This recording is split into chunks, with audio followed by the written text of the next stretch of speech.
Assalamualaikum dan salam sejahtera. Saya Nazri Kaha. Ini Agenda Awani. Pasca PRU 13, kita melihat pelbagai perdebatan, pelbagai analisa dilihat dari sudut bagaimana penlibatan anak muda untuk menjadikan Malaysia sebagai sebuah negara yang demokratik sifatnya. Partisipasi mereka jelas apabila kita melihat analisa jumlah turnout ataupun keluar mengundi di kalangan pengundi pertama kali, pengundi muda di bawah umur 40 tahun cukup tinggi dan di setengah-setengah kawasan melangkaui 90%. Jadi apakah bacaan yang boleh kita baca dari keputusan-keputusan pilihan raya yang lalu? Jadi untuk membincangkan perkara ini juga, dalam masa minggu ini juga kita akan tahu Festival Belia 2013 bakal berlangsung di Putrajaya. Ini tahun keempat, merupakan festival yang paling besar menghimpunkan semua kelompok belia di seluruh negara untuk berkampung di Putrajaya. Tetapi apakah manifestasi yang boleh kita angkat dari festival belia ini? Kerana kita tahu belia aspirasinya berbeza. Itu jelas apabila kita membicarakan bagaimana kehendak mereka perlu ditangani oleh pimpinan politik, pimpinan sosial dan juga pimpinan ekonomi. Jadi kita akan bincangkan bersama tokoh belia pada malam ini. Rakan saya Muhammad Maliki Muhammad Rafi, Presiden Majlis Belia Malaysia. Terima kasih saudara Rafi, saudara Maliki tengah sibuk bersiap Festival Belia 2013. Tetapi mungkin sebelum kita ke Festival Belia 2013, tapi saya kebetulan saudara Maliki ada bersama saya pada malam ini, mungkin sedikit sebanyak respon ataupun analisa tuan tentang keputusan PRU yang ke-13, utamanya bagaimana kita melihat aspirasi pengundi muda pada pilihan raya yang lepas. Ya, pertama terima kasih. Lama tak datang ke Awani dengan kesibukan. Tapi insya-Allah tetap ada masa untuk Awani. Ialah pada saya pengundi ataupun rakyat telah membuat keputusan. Sudah bersuara dah bersuara, dah menyatakan pandangan mereka dan perlu dihormati apapun keadaannya. Dan ini lagi menunjukkan kehadiran pengundi yang begitu ramai. Jadi ia perlu didengar dengan begitu mendalam. Jadi manifestasi kepada orang muda memang ada kaitan yang cukup jelas antara isu-isu yang berkaitan dengan kehidupan yang ada di hadapan mata. Ini banyak kita bincangkan dahulu. Orang muda, dia nak lihat apa yang di hadapan mata mereka. Dan masa depan mereka. Dan masa depan. Mereka bercakap tentang masa depan. Mereka kelihatan tidak terlalu menumpukan kepada sentimen-sentimen, kenangan-kenangan lampau. Mereka tidak bercakap tentang keseronokan masa lalu. Tapi bercakap tentang keresahan masa hadapan. Ini yang harus kita lihat secara mendalam. Jadi dalam aspek national reconciliation, saya fikir kerajaan perlu mengambil kira perkara-perkara ini. Apakah yang dihadapi oleh orang muda khususnya dari segi kehidupan, dari segi cabaran, kerjaya dan sebagainya, itu adalah asas yang perlu kita perhatikan. Untuk kita melihat lebih dalam analisa bagaimana pola pengundian anak muda ini, terutamanya di kawasan bandar, dan ini jelas swing ataupun pendulum kepada Pakatan Rakyat ataupun mereka yang ingin mengangkat suara anak muda itu jelas. Dan juga kelompok ini orang kata membentuk kelas menengah yang begitu besar.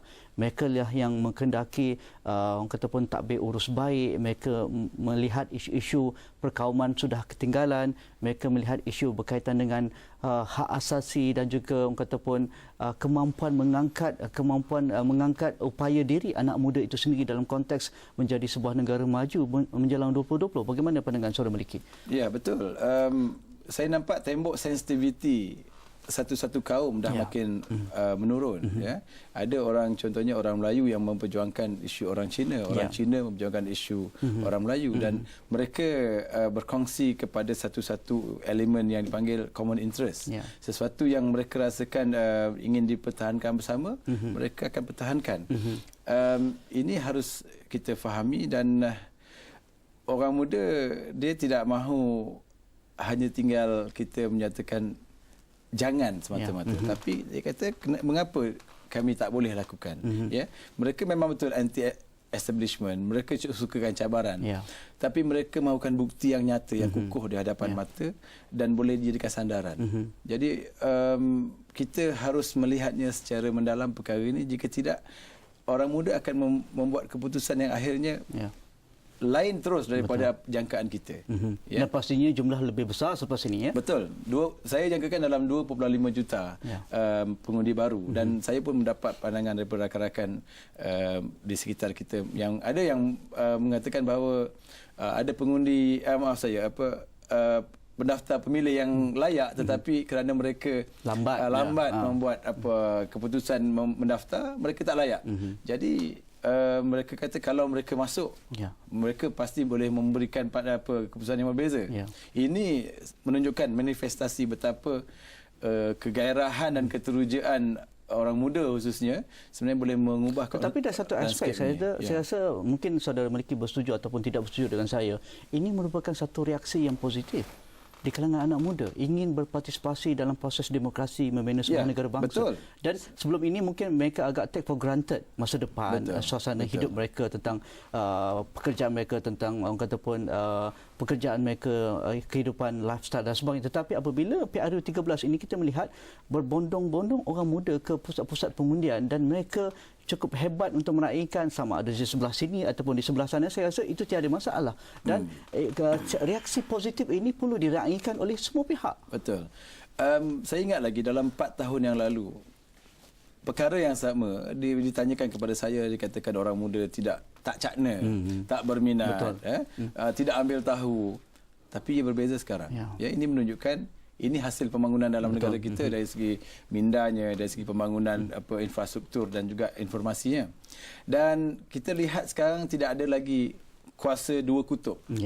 Dia tak memihak ke kanan atau ke kiri, tapi dia boleh berubah. Boleh berubah sekelip mata. Dia boleh bersifat tanah rata yang tidak ada bukit contohnya.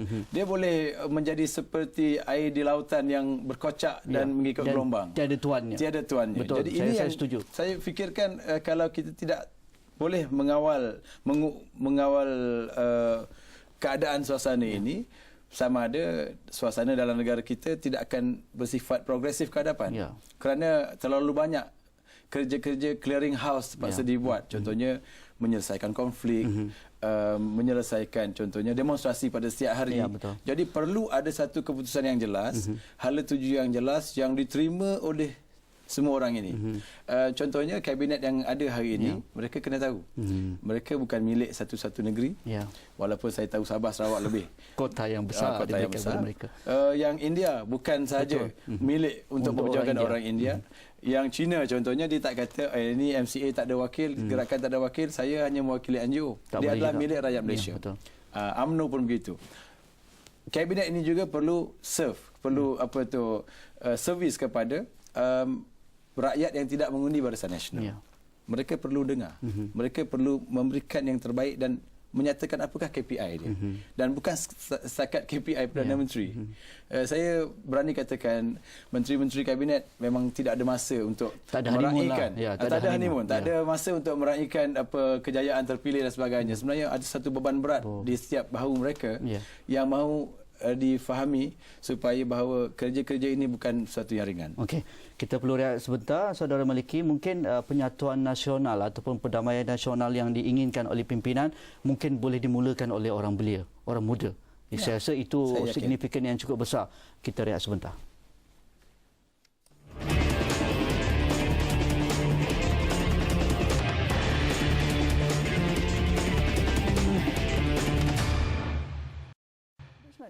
Terima kasih kerana anda setia bersama kami berbicara tentang penyatuan nasional. Saya rasa anak muda boleh diberikan perhatian besar, dan antara program yang sedang akan berlangsung dalam masa 2 hari ini adalah Festival Belia 2013. Dan saudara Maliki mengapalai ini merupakan tahun keempat, satu projek yang cukup besar. Jutaan belia berkampung di Putrajaya setiap kali Festival Belia berlaku. Mungkin ini masanya. Sedikit mengenai Festival Belia Putrajaya ke 2013. Rasa masa berlalu begitu cepat. 4 tahun, dah tahun keempat. Dia dah masuk ke tahun keempat. Tahun ini cabaran paling utama kerana baru habis saja pilihan raya. Yang berhormat saudara Hairi Jamaluddin juga baru jadi menteri, tapi beliau dah faham kerana asas yang kukuh disediakan oleh mantan menteri yang lalu, dan kita ada SOP kerja yang bagus. InsyaAllah kita akan jayakan. Dan Festival Belia di Putrajaya 2013 ini adalah manifestasi kepada usaha kita untuk menyatukan secara nasional belia keseluruhannya. Dan banyak kali saya nyatakan bahawa dalam konteks organisasi. Ya. Majlis Belia Malaysia dengan 40 badan gabungan ini adalah satu manifestasi penyatuan. Berbeza-beza dalam hal yang lain tapi bersatu dalam hal yang trust. Di dalam itu ada pembangkang, ada NGO, segala-galanya yang ya, tidak profesional, berparti, profesional, yang penuh getah pun ada. Kami duduk tanpa ada sebarang bentuk ras ataupun kasta. Itu saya selalu sebut. Dan saya tidak nampak ada pertubuhan lain seperti ini di Malaysia. Kalau silap saya minta maaf. Ini adalah manifestasinya. Penyatuan ini menunjukkan bahawa sebenarnya kita boleh duduk bersama tanpa konflik. Walaupun kita tahu ada beberapa tuntutan yang kadang-kadang bertembung dan tidak boleh ditemukan. Tapi kita adalah manusia, kita adalah warga yang mempunyai asas-asas pertimbangan yang kukuh, yang boleh membuat keutamaan yang di mana. Ini yang paling penting. Rakyat Malaysia sekarang pasca PRU 13 saya lihat dia hilang pertimbangan kerana nak mempertahankan dirinya sendiri. Dia sanggup menyatakan pihak lain salah, dia sanggup mengatakan bahawa apa yang dilakukan betul, dendamnya makin membara, dan ini puncanya ialah konstruk psikososial dirinya. Kalau dia konstruk positif, dia akan redha. Dia akan terima, dia akan hormat. Yang menang tak akan menang semua. Kalah, dia tidak semua. Akan bercakap secara sinis kepada yang kalah. Yang kalah dia tahu masanya akan sampai. Dia tak akan terus kecewa dan dia akan terus berusaha. Tapi kalau konstruknya negatif, nilai-nilai yang dipegang adalah negatif. Benda baik pun nampak buruk. Kalau kalah lagi dia rasa memang dia dihianati. Kalau menang dia rasa puncanya kerana dia, bukan kerana bantuan orang lain. Ini sesuatu yang sangat tidak bagus. Negara kita akan hancur. Percaya cakap saya. Kalau kita tidak selesaikan dalam masa tempoh 4 tahun, negara kita akan hancur. Itu yang kita akan lihat di mana bagaimana belia boleh menjadi ataupun ejen perubahan, dan itu selalu kita ungkapkan. Betul. Dan di mana dalam ledakan maklumat, dan itu jelas apabila internet dan media sosial menjadi pencetus gelombang informasi yang tiada batasannya dan mempengaruhi persepsi ataupun kerangka pemikiran orang muda. Ini apabila mereka diterjemahkan dalam bentuk tindakan dan juga keputusan yang mereka ambil. Dan mungkin inilah masanya bagaimana perdebatan sihat, contestant of ideas ataupun perdebatan idea diangkat dan juga memberi ruang bagaimana perbezaan itu diraihkan, dan saya rasa MBM ada kekuatan begitu. Ya, itulah sebabnya saya tak bimbang dalam kalangan kami ahli organisasi MBM, kerana itu dah jadi sebahagian daripada mainan dan latihan kami. Namun belia secara keseluruhan itu yang cukup penting. Ramai orang menyatakan puncanya kerana media sosial. Saya tak marah. Media sosial itu alat, itu gadget. Memang dah ada. Macam zaman dulu tahun 60-an mula ada televisyen warna contohnya. Itu adalah alat. Yang penting konten. Dalam konten, kandungan diri kita itu ditapis oleh nilai-nilai yang kita miliki. Yang hilang dalam kalangan masyarakat Malaysia adalah roh dan nilai kenegaraan itu yang tak ada. Jangan salahkan internet, jangan salahkan Android. Itu memang akan wujud. Entah bulan depan apa lagi saya tak tahu apa gunanya. Tapi kandungan pemikiran kita, nilai kita, persefahaman kita, kasih sayang kita tidak lagi berpaksikan kepada sebagai rakyat Malaysia. Kita sifat keakuan kita tinggi, itu kita kena akui. Tembok kehidupan kita terlalu tinggi, kita tak mau lihat siapa jiran kita. Kita nak jaga anak kita sampai kita sanggup anak orang kena pijak. Ini yang kita bimbang. Kita sanggup pertahankan ahli parti kita, ahli parti orang, walaupun buat benda salah, benda betul memang salah. Kalau salah, lagilah salah. Ini kami lihat secara mendalam. Dalam MBM, kita menanamkan sifat perundingan. Itu kami hidupkan suasana itu sejak 64 tahun yang lalu. Mungkin sebagai badan NGO yang tiada berkepentingan dan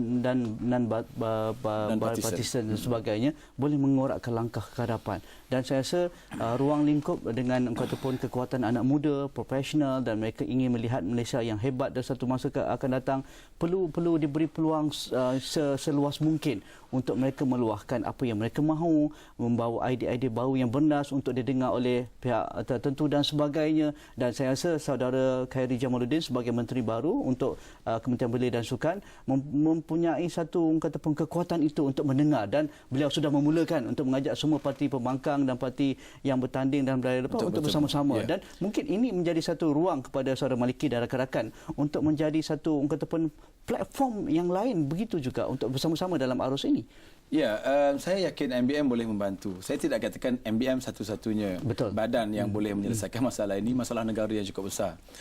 Namun MBM masih mampu berada di tengah-tengah di antara senior ini, dua kutub ini untuk menjadi penemu. Dan sepanjang selepas PRU13 saya sendiri secara peribadi ada banyak pertemuan dengan pihak-pihak NGO yang kadang-kadang ada kutub-kutubnya yang langsung tidak berkutub. Juga dengan parti-parti politik termasuk pembangkang dan juga pemerintah. Saya fikir dialog perlu diperluaskan. Dan dialog jangan hanya bersifat budaya, mono kaum, tapi bersilang budaya, bersilang kaum, bersilang ideologi. Pilihlah dalam kalangan parti-parti yang wujud dalam negara ini, dalam kalangan yang bersifat moderate, yang rasional, yang boleh berkawan. Dan saya pohon, jangan sensasikan. Ya, janganlah hanya baru nak bertemu panggil terus Awani. Bukan saya kata saya anti Awani, maksud tak saya perlu diwawarkan. Jangan. Elakkan perdebatan. Ini kita nak berdebat, kita nak panggil semua supaya dengar siapa lagi betul. Dalam hal ini tak ada timbul siapa betul atau salah kerana parti A dah ada penyokong, parti B dah ada penyokong. Yang confuse orang kat tengah-tengah tu. Jadi jangan sensasikan. Cari titik temu persoalan kita, perbanyakkan. Jadi apabila kita bersilang titik temu, akhirnya banyak perkara yang boleh kita manfaatkan. Manakala perkara yang kata orang sukar untuk diselesaikan dalam masa dekat, wujudkanlah jawatan kuasa, panggillah pihak-pihak berkepentingan, lihat apakah contohnya mengurangkan kerosakan, kesan kerosakan daripada perbezaan itu. Itu paling penting. Ya, jangan nak cari mileage. Ini zaman bukan nak jadi hero. Ya, saya dah nampak dah. Bila orang nak jadi hero, dia merosakkan segala proses itu. Tak kira dalam kalangan pembangkang ataupun kerajaan. Ini bukan masa nak menangguk di air keruh. Ya, 4 tahun ini adalah satu cabaran kepada kita sebelum PRU yang akan datang. Adakah kita akan duduk selesa ataupun kita mungkin akan masuk kepada suasana yang berlaku di negara-negara lain. Saya bukan bercakap tentang nak katakan politik ketakutan, political of fears, nak beritahu orang jangan berubah. Tidak, tak timbul soal itu. Semua orang harus melihat apakah kandungan dalam website, dalam artikel-artikel. Dah mula menyeberang tembok-tembok sensitivity. Ada orang secara terbuka menyentuh tentang peruntukan-peruntukan yang ada dalam perlembagaan persekutuan. Saya berkawan juga dengan rakan-rakan di Indonesia contohnya. Mereka memang berlaga, bertembung ideologi, tapi Pancasila mereka pertahankan bersama. Di Thailand, baju merah, baju kuning, berapa bulan mereka berhimpun. Waktu tuanku raja Thailand gering, mereka sanggup untuk bersama dan tidak membuat pertelingkahan. Tapi tidak berlaku di negara kita. Ini yang harus kita fikirkan bersama. Kita akan bercerita lagi tentang festival belia yang berlangsung antara 23 hari bulan ini hingga 26 hari bulan. Okey, kita rehat sebentar. Jumpa lagi selepas ini.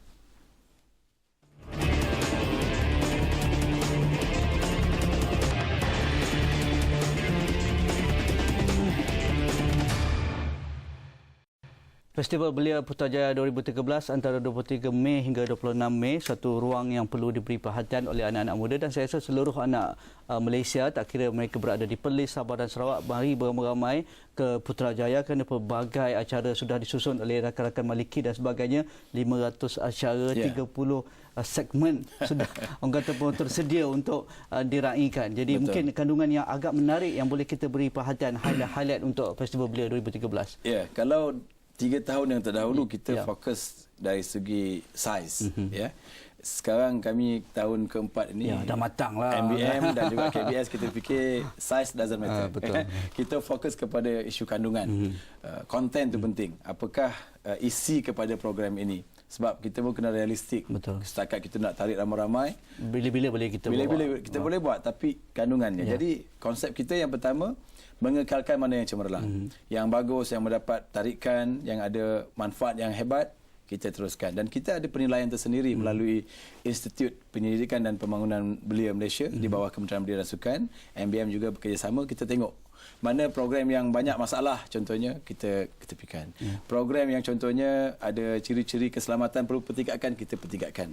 Jadi antara penambahbaikan ialah aspek keilmuan, kerohanian, aspek penemuan benda-benda baru. Contohnya di bawah MBM sendiri kita ada perkara yang pertama kali kita buat ialah kerjasama MBM dengan Kementerian Pelajaran Malaysia. Kita menjemput keseluruhan 13 sekolah teknik vocational datang ke Putrajaya untuk menterjemahkan Bandar Mesra Belia yang suatu masa yang Amat Berhormat Perdana Menteri sebutkan bahawa Putrajaya perlu jadi sebuah bandar Mesra Belia. Maka pelajar-pelajar ini menzahirkan apakah yang mereka mahu lihat sebuah bandaraya untuk masa hadapan dengan mengambil kira konsep-konsep pembinaan. Itu antaranya. Kemudian kita ada debat presiden, iaitu presidential debate. Ini di bawah MBM juga.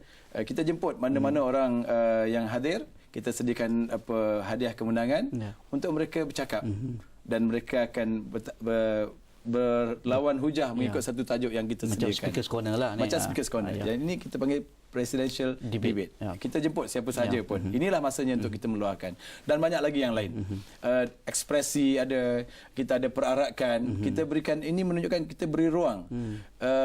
Kamu adalah pengikut kereta berhias. Ada masa untuk kamu. Negara ada ruang untuk kamu. Kami adalah pengikut sekarang mereka. Ada ruang untuk kamu. Menunjukkan bahawa orang muda di Malaysia tidak dipinggirkan. Sampai kepada yang orang asli, OKU dan sebagainya, kita berikan ruang seluas-luasnya. Yang penting, penglibatan. Kalau kamu menjadi anak muda yang duduk di pinggir kehidupan kamu, di sudut yang gelap sana, tidak mahu bercampur dengan kita, maka kamu akan terkeluar daripada Adakah ini akan dikelolakan oleh anak-anak muda itu sendiri? Yang mereka fikirkan apa yang mereka inginkan, mereka juga menjadi sekretariatnya, mereka jadi pelaksananya? Ya, sebenarnya untuk tempoh selepas sahaja selesai himpunan jutaan belia di Putrajaya, dalam masa tempoh tak sampai 2 bulan dah datang proposal yang baru kepada Kementerian Belia dan juga Majlis Belia Malaysia. Mereka berbondong-bondong datang dengan kertas kerja yang baru dan mereka kebanyakannya anak muda. Ya. Kalau yang tua tu toki-toki sikitlah kan. Yang lain tu orang muda datang fresh idea. Cuba untuk berlawan idea, ini lebih bagus, idea ini lebih bagus, dan akhirnya ada banyak idea yang kadang tak terfikirkan datang kepada kita, dan kita menggunakan 500 segmen ini penuh sekarang dah. Mereka sanggup bayar awal, letakkan commitment fees untuk memastikan mereka tidak hilang ruang di tempat itu. Ini sesuatu yang sangat dalam bagus. masa 30 saat sila jual Festival Belia 2013. Ya, saya menjemput masyarakat umum lah diakui bahawa Festival Belia di Putrajaya telah menjadi satu ikon dan juga satu jenama yang baik. Jadi saya jemput semua orang gunakan ruang yang ada ini 4 hari untuk datang menterjemah sendiri apakah ruang dan peluang yang ada pada mereka, dapatkan pengalaman dan rasai kegembiraan sebagai rakyat Malaysia. Itu dia. Datang berseronok. Datang dengan motif gembira dan ceria. Tak perlu susah payah. Tak perlu rasa takut. Datanglah, insyaAllah kita bertemu di sana. Pastinya ada banyak gerai-gerai makanan juga begitu. Makanan ada. Ya, macam-macam. Macam-macam. Diskaun pun ada. Untuk mendapatkan maklumat, saya rasa di laman web MBM, laman web KBS, laman web Festival Belia sendiri, banyak sekali atau cara dimarkkan, boleh dilayari melalui smartphone anda dan juga website di tablet anda dan sebagainya. Terima kasih kepada Tuan Muhammad Maliki Muhammad Rafi, Presiden Majlis Belia Malaysia. Jika ada sebarang pandangan anda, hantarkan ke platform yang kami sediakan di situ, asrawani.com, Facebook, Twitter, YouTube dan sebagainya. Terima kasih. Kita jumpa lagi, insya-Allah. Terima kasih.